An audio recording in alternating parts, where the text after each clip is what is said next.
Hey y'all, just doing a short upload. I've been really researching and looking around. I'll come back with another one here soon.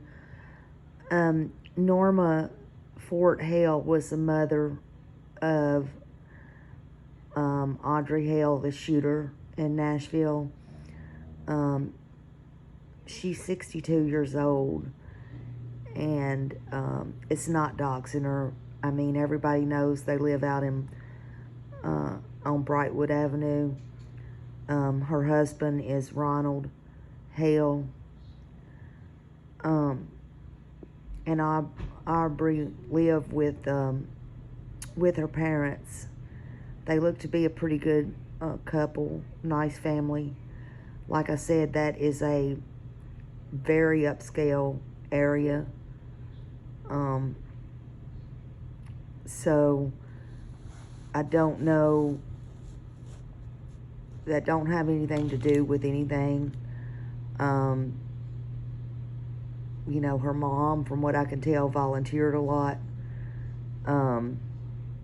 She was a coordinator of volunteer meals and stuff like that at the village chapel.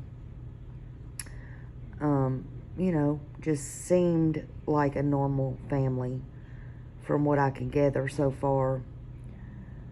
But listen, her mom was a gun activist, and that was kind of really strange to me. But Aubrey had bought 7 firearms legally. Okay? 7. She had brought in her parents' house. According to her parents, she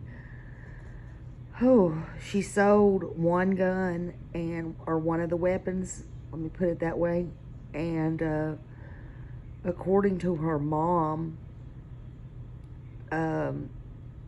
supposedly they thought that was the only one that she had.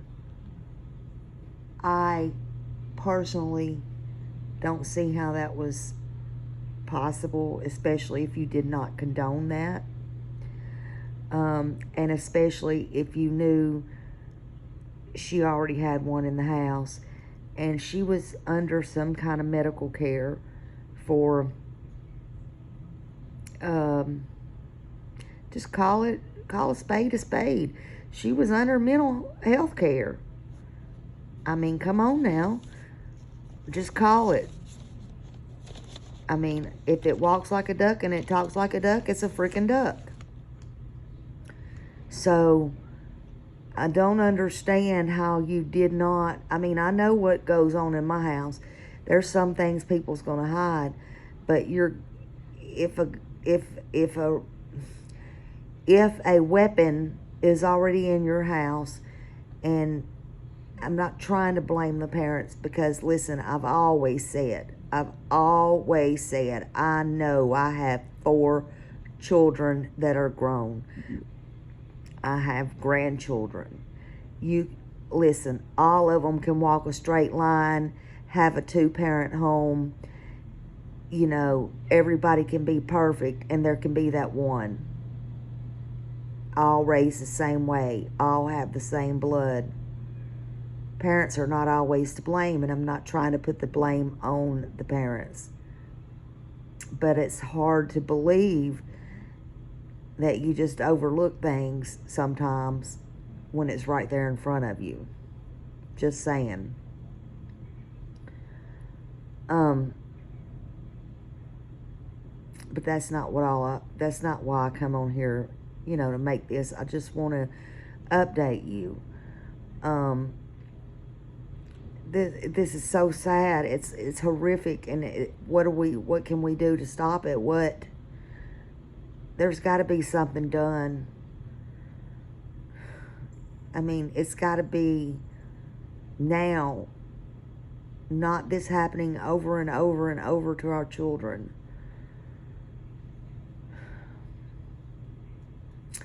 So anyway, she goes out with a bag.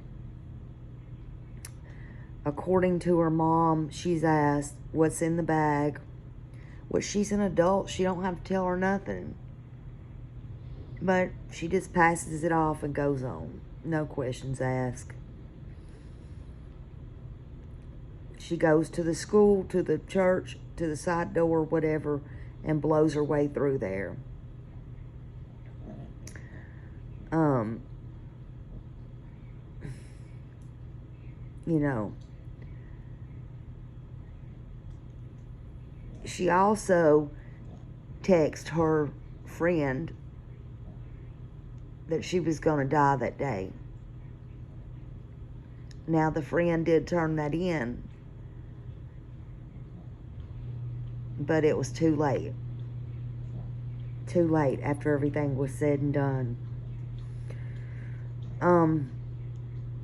You know, they said if someone would have reported it, that she was going to hurt someone or herself, they would have tried to get the weapon, but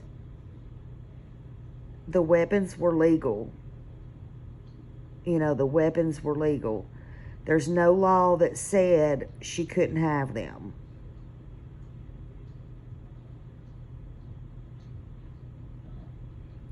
So I can tell you, yes, they do a background check. Yes, they do. Absolutely.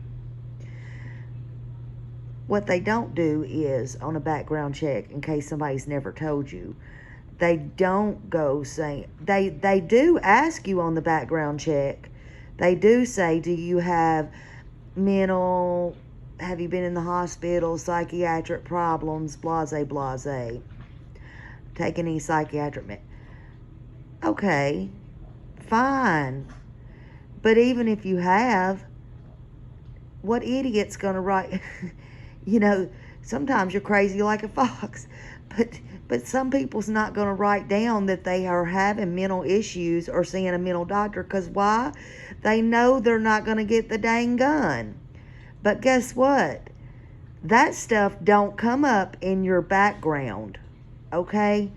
So this girl, Aubrey, had no arrest records or anything. So guess what? She can legally have guns. So her mental issues have nothing to do with what the background check come back on. So there we have a problem. That's something that needs to be changed. You know, so a lot of people get those confused, and they don't understand that. But at one point she was a student there. Anyway, she had bought the 7 guns. There's no real motive, Chief Drake said, but he did say that there's possibly some resentment for having to go to that school. That's a lot of resentment, a lot of years to hold on to resentment. She was 28 years old. I mean, that school only goes to, what, 6th grade? That's a lot of resentment to be storing up. But you know what? I want to tell you something. I want to praise Chief John Drake.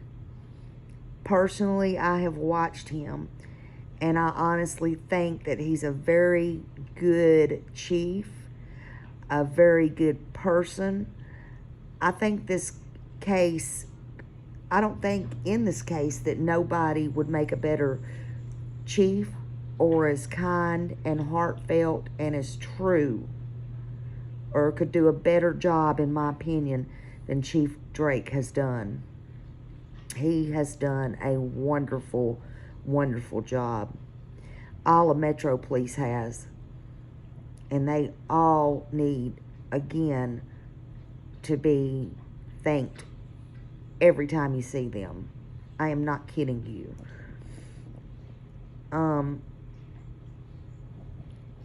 There's no information that anybody was specifically targeted, though.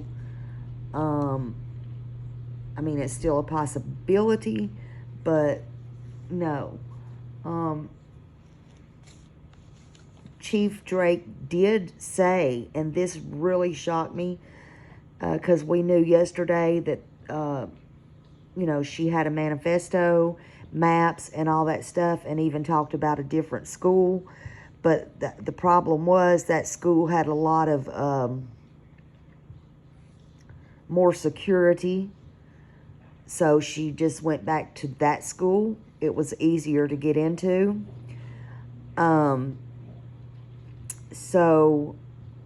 But when he went to the parents' home, this was interesting. He said he found 2 more guns, and he also found more notes.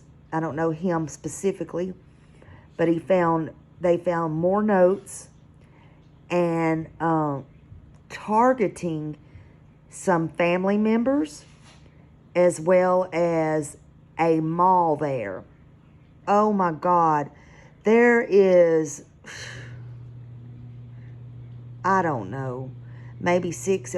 There's malls there, but they are huge. I am so thankful none of that wasn't carried out.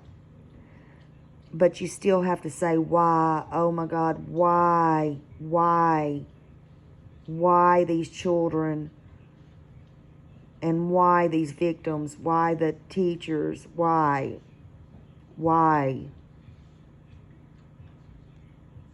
Let this be an eye-opener, please. Please. Please hug your loved ones and your kids and your family. Please. Our kids are our future. Please, if you need help, leave everybody else alone. Please get yourself help or do what you're going to do, but leave everybody else alone. And my sincere condolences and prayers.